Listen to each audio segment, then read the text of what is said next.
Buenas tardes a todos. Dios los bendiga. Buenas tardes a la iglesia virtual también, que nos están mirando. Dios los bendiga a todos. Espero que se encuentren bien. Sigue lloviendo en Buenos Aires. Seguimos pasados por agua, pero bueno, acá estamos. Siguiendo esta serie tan linda que tenemos de edificación, en la que en Corintios, la iglesia de Corintios quedó como un testimonio para nosotros de todas las cosas que nos pasan, ¿no? Que nos pasan cotidianamente en la iglesia y que vivimos continuamente, y a veces nos preguntamos continuamente por qué nos pasa esto, por qué pasan estas cosas dentro, fuera. Siempre hay un motivo para que el Señor nos siga dando entendimiento, siempre hay alguna circunstancia que nos hace seguir creciendo. Así que yo quiero hacer como una especie de pequeño síntesis de lo que venimos viendo, ¿no? Vimos que en los primeros 4 capítulos Pablo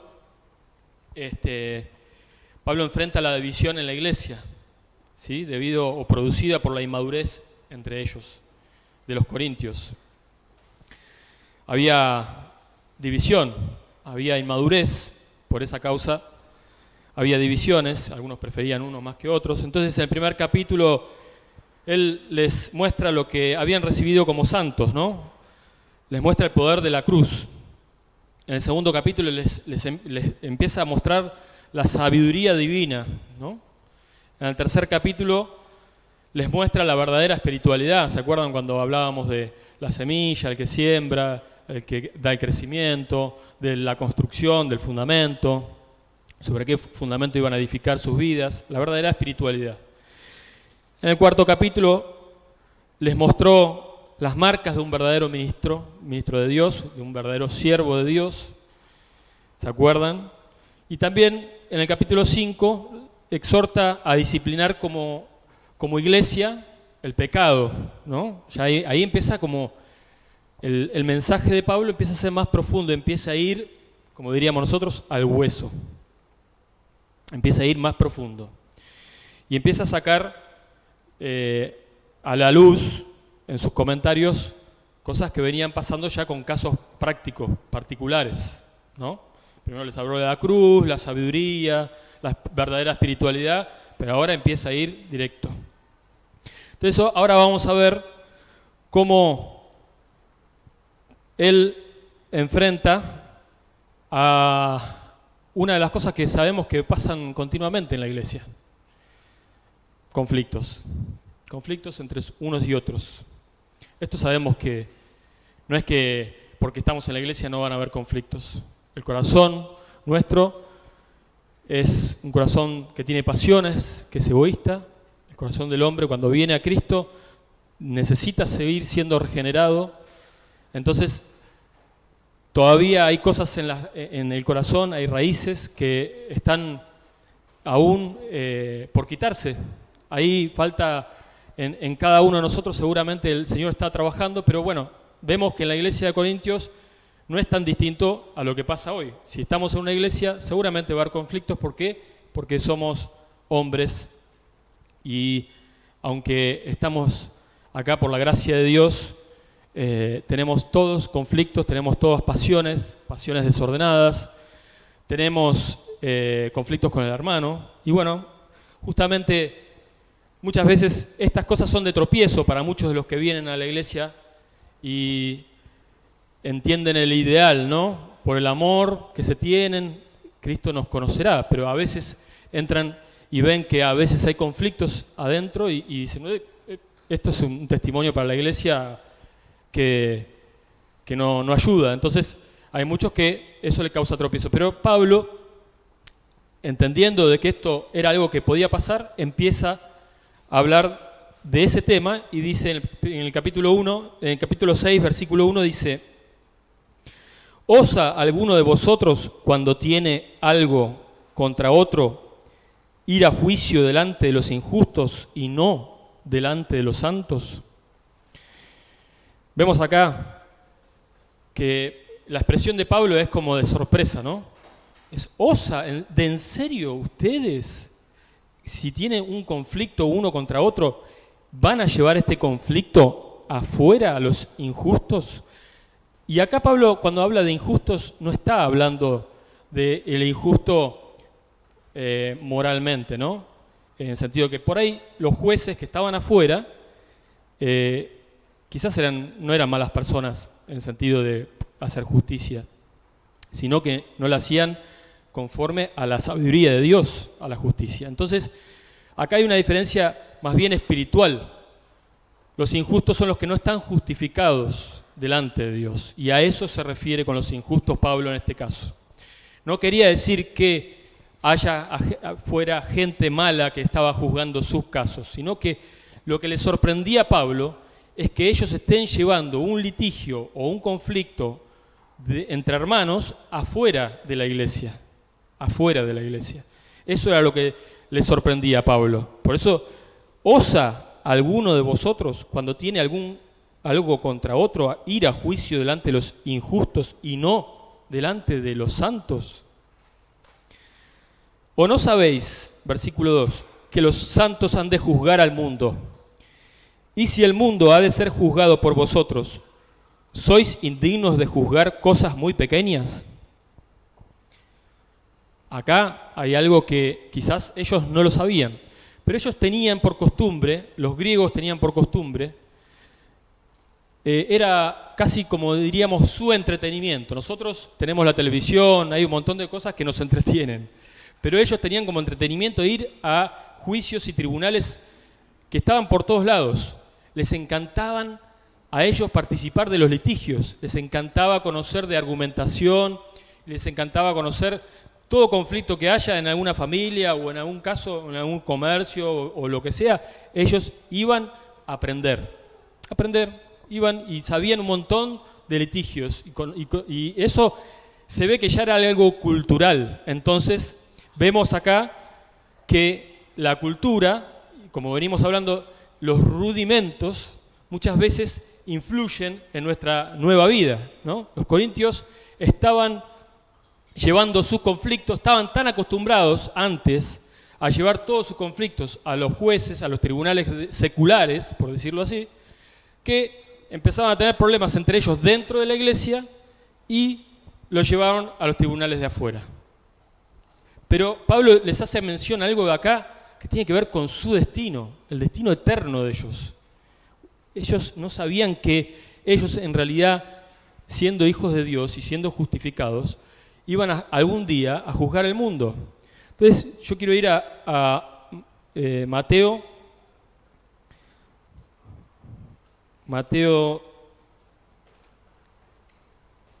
19, versículo 28, dice: Jesús les dijo a sus discípulos: de cierto os digo que en la regeneración, cuando el Hijo del Hombre se siente en el trono de su gloria, vosotros que me habéis seguido, también os sentaréis sobre 12 tronos para juzgar a las 12 tribus de Israel.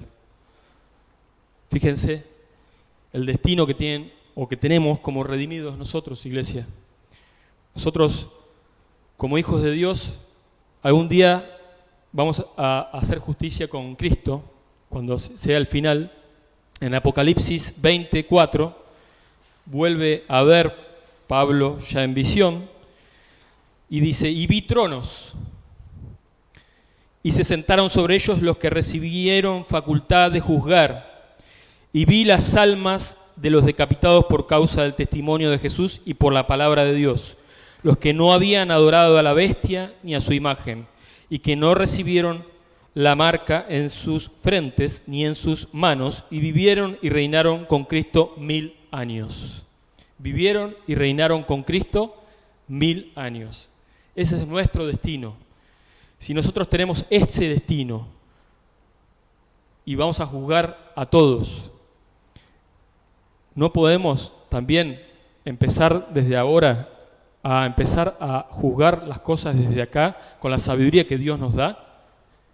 Yo creo que sí, y Pablo apeló a eso. Pablo apeló justamente estaba por decirlo de una forma, sorprendido de que ellos no lo supieran. Ya les había hablado de la sabiduría de Dios, pero les sorprendía mucho el estado en que ellos estaban llevando las cosas dentro de la iglesia. Esto es un conflicto interno entre ellos, entre hermanos de la iglesia. Ahora, vamos al versículo 3. ¿O no sabéis que hemos de juzgar a los ángeles? ¿Cuántos más las cosas de esta vida? ¿No? Las cosas cotidianas, se refería a las cosas cotidianas. Sí, a los ángeles. Eso me llamó la atención, porque ¿en qué momento dice que vamos a juzgar a los ángeles? Si vamos a Judas, vamos a tenerlo a Judas 1:6. Vamos a ver qué dice Judas 1:6. Y a los ángeles que no guardaron su dignidad, sino que abandonaron su propia morada, los ha guardado bajo oscuridad en prisiones eternas para el juicio del gran día. O sea, no está hablando de ángeles fieles, está hablando de los ángeles que se rebelaron delante de Dios, que cayeron. Así como el mundo desobedece a Dios, hay ángeles que hacen todo lo posible para que algún día no sean juzgados ellos. Por eso nosotros que estamos destinados a salvación, estamos destinados para eso, por lo que dice Jesús, por lo que leímos recién en Apocalipsis. Los ángeles caídos van a intentar todo lo posible para que algún día nosotros, que somos inferiores dentro de lo que es la creación, no los juzguemos a ellos. Pero Dios nos preparó un lugar para ponernos en un lugar tan alto que vamos algún día a juzgar hasta incluso los ángeles. Y Pablo les está mostrando ese destino. Ese es el destino nuestro. Los corintios por ahí estaban un poco lejos todavía de entenderlo.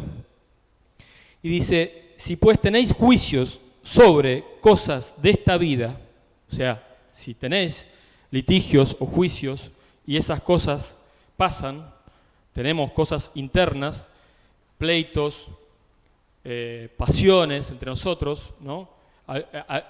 Evidentemente acá el tema era que un hermano había defraudado a otro hermano, ¿sí? Lo había defraudado y seguramente esto el hermano lo llevó a un juicio, pero lo llevó a un juicio afuera, a los injustos, a los que no estaban justificados.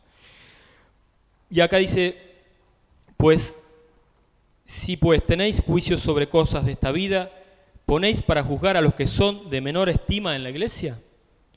Menor estima los tenemos a las personas en el sentido de que no pertenecen a los redimidos, no han sido comprados por la preciosa sangre de Cristo.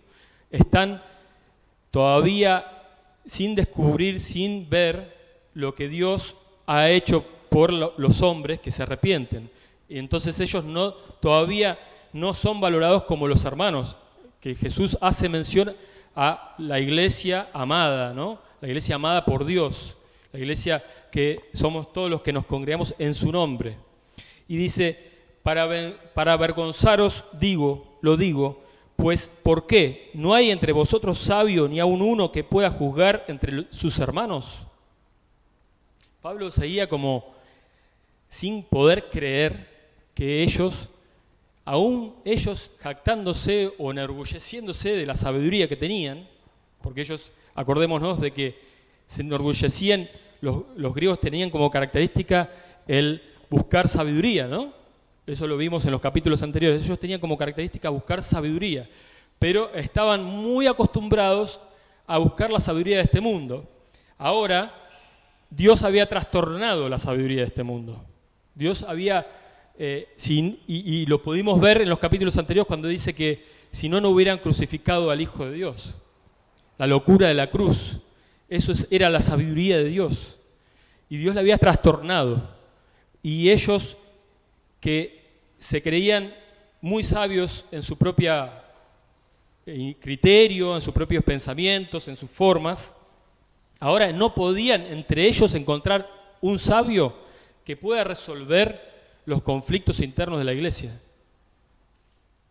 Esto era algo que a Pablo le sorprendía muchísimo y no dejaba de hacer preguntas en su mensaje. sino que el hermano con el hermano pleitea en juicio y esto ante los incrédulos. Versículo 6. Sino que el hermano con el hermano pleitea y esto en juicio y ante los incrédulos. Acá está como hablándole a la persona que fue defraudada. Acá le está diciendo, a ver, hay conflictos entre ustedes.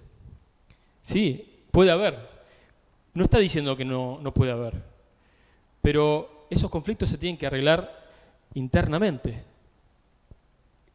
Hay otro pasaje en Lucas 17 que habla de que es imposible que no hayan tropiezos. Es imposible que no hayan tropiezos. Pero les dice Jesús que perdonen a los discípulos, le dice, perdonen hasta 70 veces 7. Que si tu hermano peca contra ti, y habla de tu hermano, si tu hermano peca contra ti, ve, habla con él, ponte de acuerdo con él. Pero si sigue pecando, hasta 70 veces 7. Porque lo está hablando en el ámbito de los hermanos, de la iglesia. Por eso somos sal y somos luz en esta tierra. Por eso, iglesia, nosotros tenemos una herencia que es un reino que no es de este mundo. Y tenemos que entender que nos está pidiendo el Señor algo que es difícil, porque en este tiempo, ¿a qué estamos acostumbrados? A nuestros derechos. A nuestros derechos. Estamos muy aferrados a nuestros derechos. Y cuando alguien nos hace algo o nos defrauda, enseguida se prenden las luces rojas y, pero mirá lo que me hizo. O mirá lo que me dijo, mirá que esto, mirá lo otro.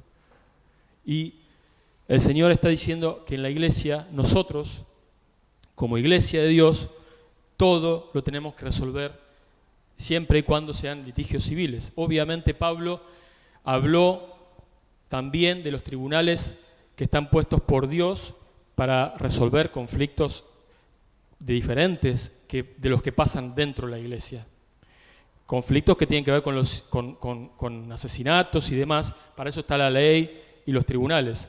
Ahí está bien y Pablo incluso apeló al César y fue delante de los tribunales a hablar con diferentes romanos porque él apelaba a su ciudadanía romana. En ese sentido, él creía en eso, pero acá estamos hablando de un conflicto dentro de la iglesia entre hermanos y eso es otra cosa.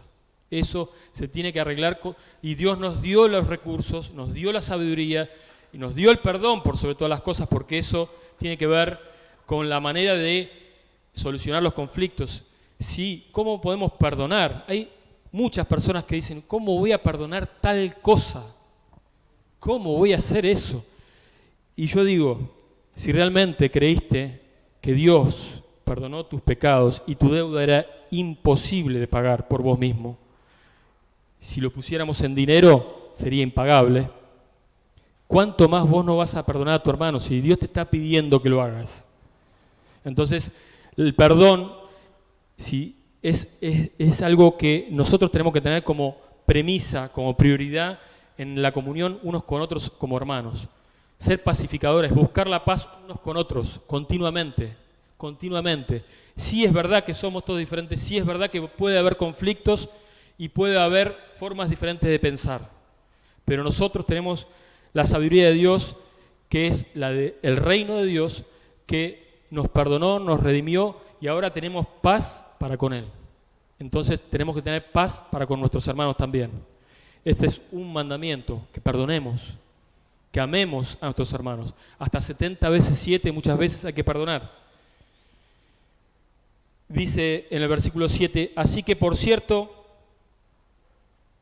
es ya una falta en vosotros que tengáis pleitos entre vosotros mismos.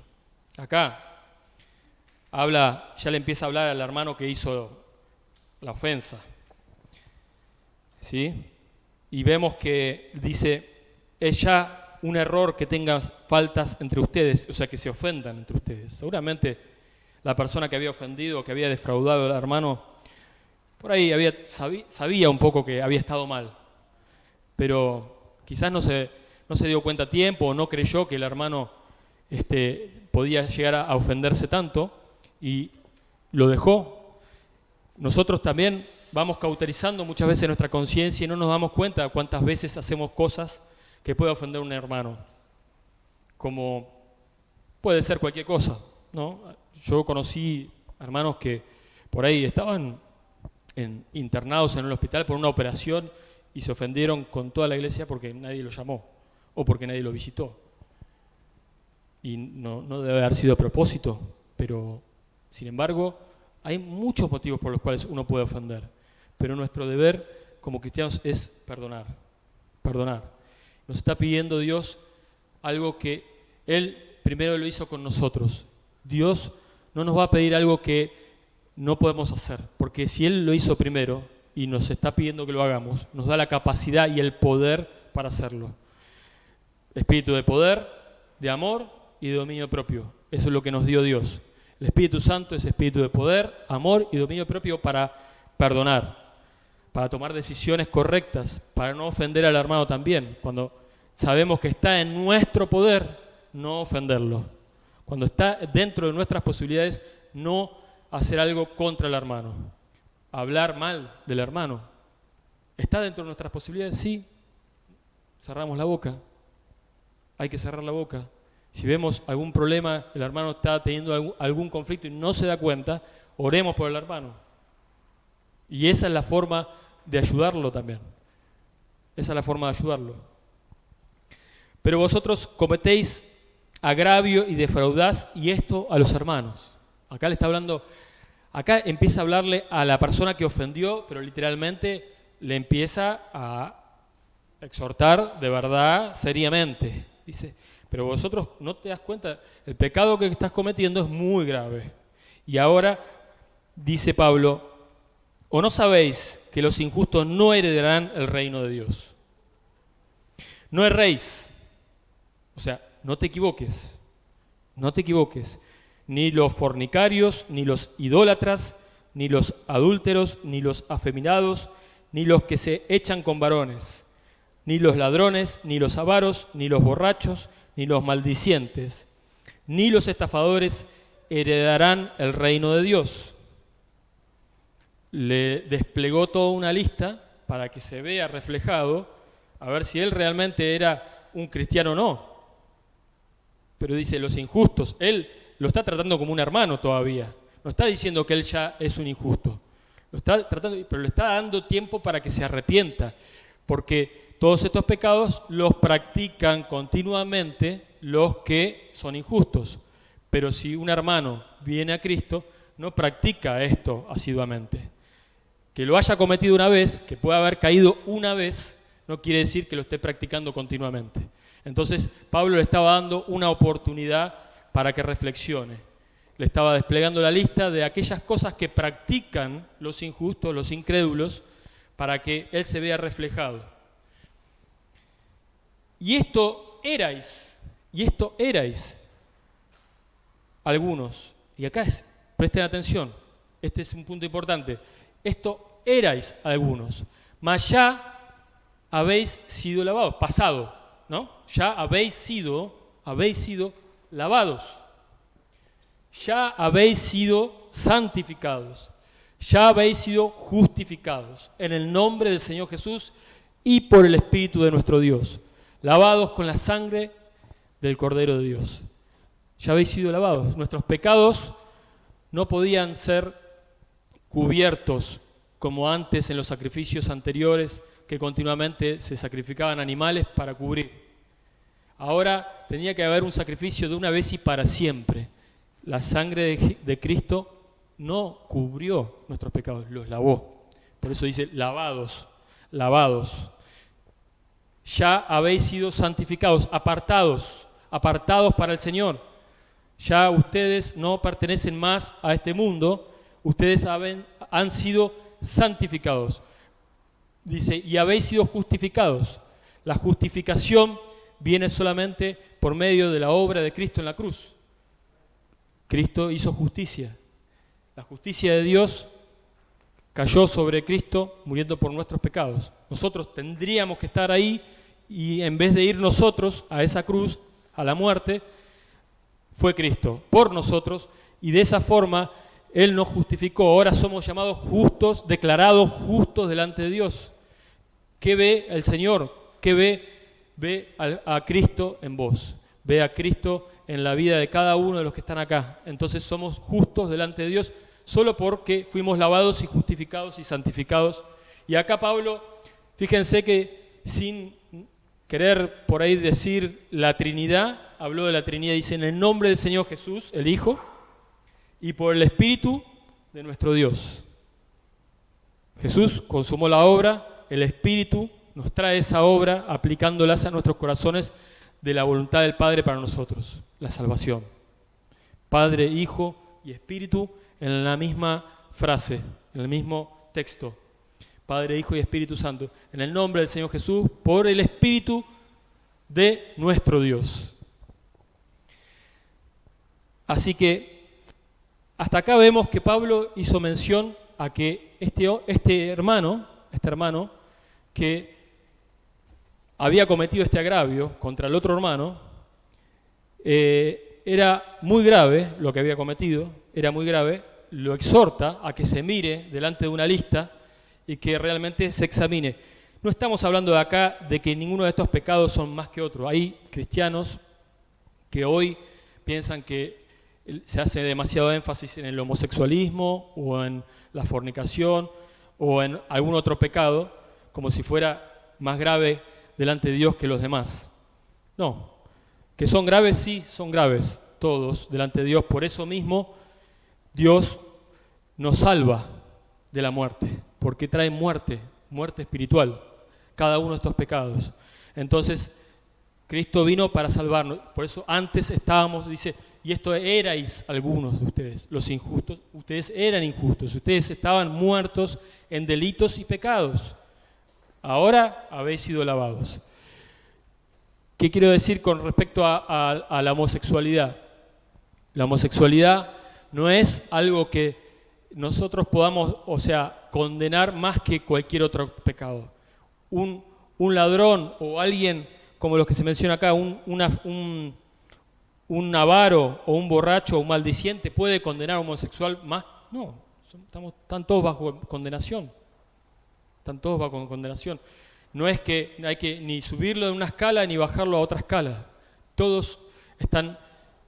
El que practica tales cosas, estamos hablando del que practica tales cosas, ¿no? Ahora, en Cristo Jesús, ya habéis sido lavados, santificados y justificados. Pero Él, yo creo que también nos dice que, de esta forma, que ellos sean también amorosos con lo que antes también estaban así, ¿no? Que seamos amorosos porque nosotros también estábamos así antes, en esos delitos y pecados. Entonces no es una condenación brutal, sino que justamente ellos no van a heredar el reino de los cielos. Por eso mismo hay que predicarles el Salvador, hay que predicarles a Cristo, hay que traerlos a Cristo para que conozcan la salvación y no perezcan, no se pierdan. Esa es nuestra meta como iglesia. Nosotros no tenemos que cuestionar o decir, bueno, mirá, este pecador, así, asá. Todos éramos pecadores, todos lo éramos. Ahora, ¿cómo traemos a las personas a Cristo?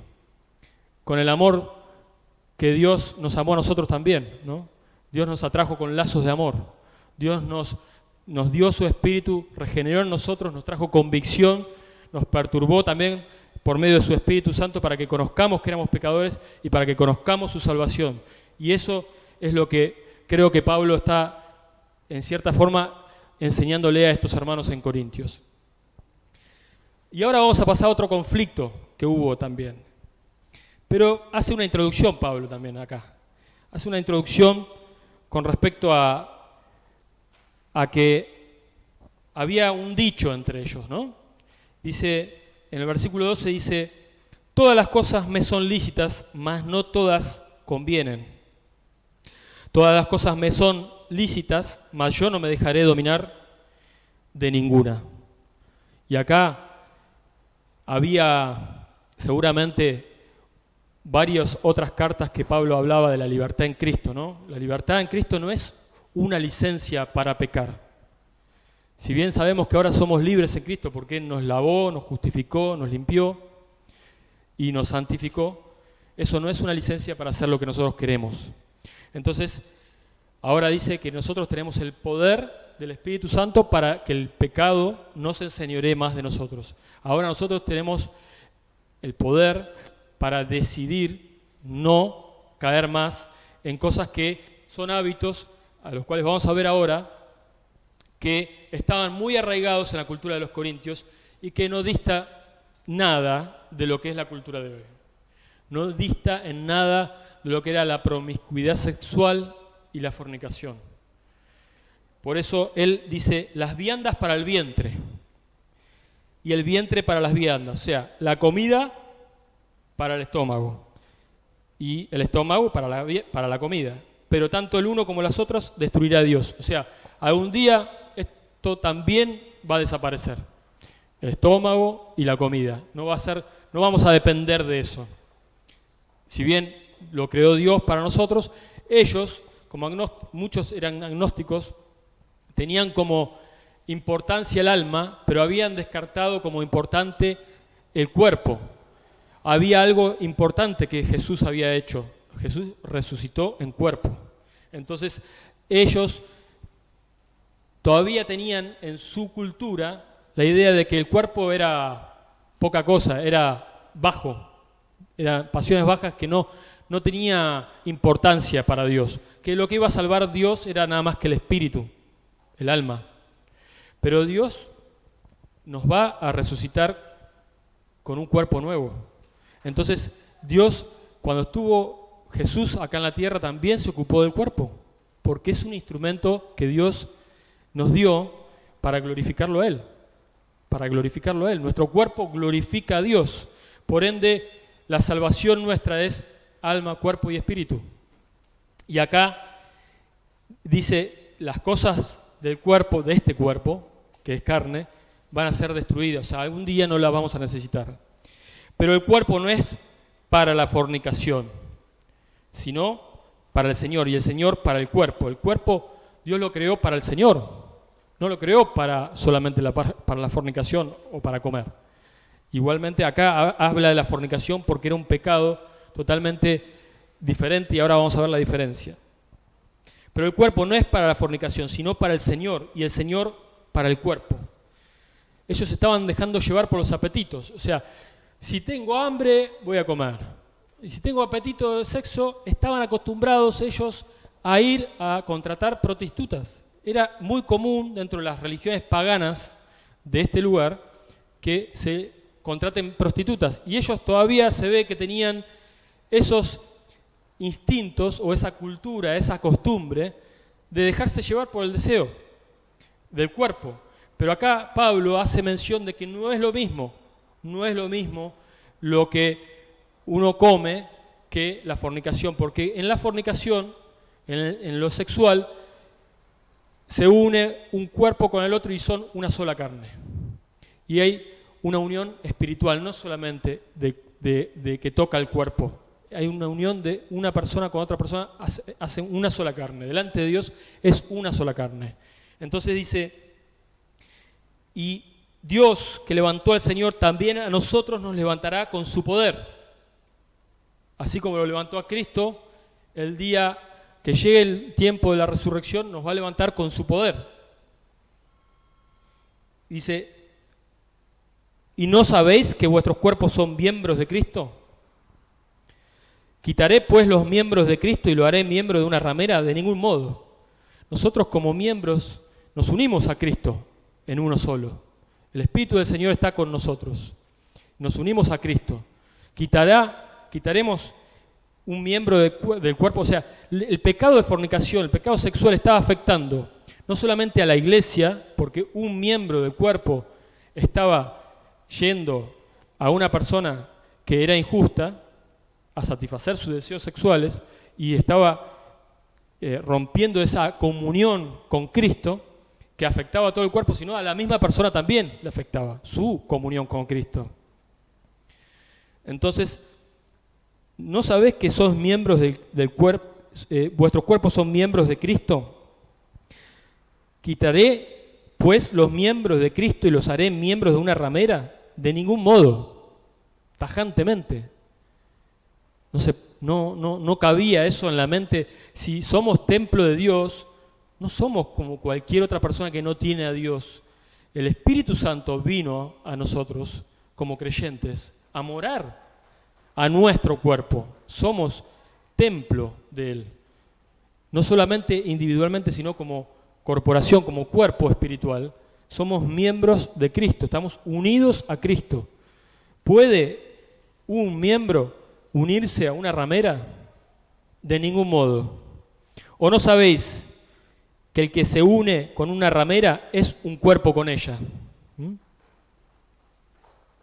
Porque dice, los dos serán una sola carne. Pero el que se une al Señor, un espíritu es con Él.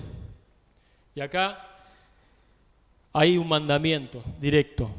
Y es un mandamiento que nos hace acordar a José. No sé si se acuerdan de la historia de José, cuando estaba con la esposa de Potifar, el jefe del faraón.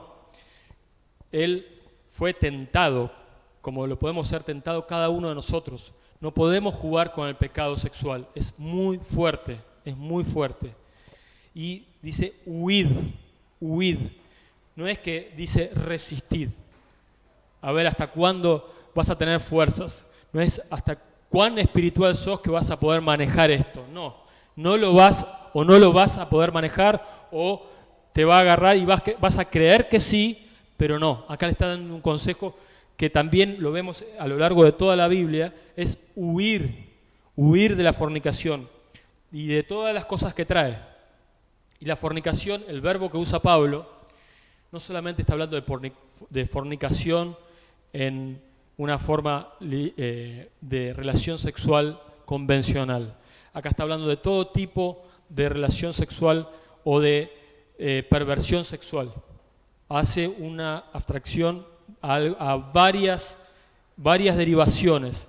Incluso estamos hablando de pornografía, los videos, estamos hablando de lo que ven nuestros ojos, cómo eso lleva a nuestras pasiones a querer saciar esa pasión del cuerpo, y que está hablando de que huyamos de eso, huyamos de todo lo que puede llevar a nosotros a ese tipo de pecado sexual. Está hablando de pecados sexuales en general, todo tipo de pecados, homosexualismo, sexo fuera del matrimonio, sexo en todo sentido pervertido y autosatisfacción, pornografía, todo tipo de sexualidad que no esté dentro del marco que Dios estableció para el hombre y la mujer, para la procreación y para la glorificación de su nombre en el matrimonio. De hecho, creo que Dios también hizo el placer para que el hombre lo disfrute en su buena medida. Lo que es el placer de la comida y todas esas cosas que Dios nos dio como regalos, o el sexo, es un regalo de Dios y es un placer que podemos, si se nos permite, siempre y cuando no lo deformemos, no lo transgredamos, porque es algo precioso, es algo creado por Dios para que nosotros lo disfrutemos.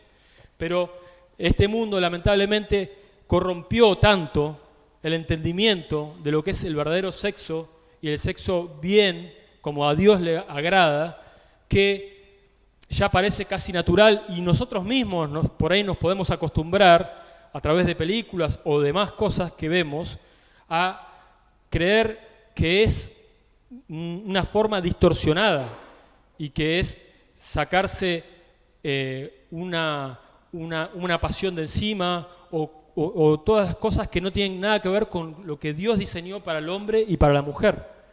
Y eso trae muchísimos problemas.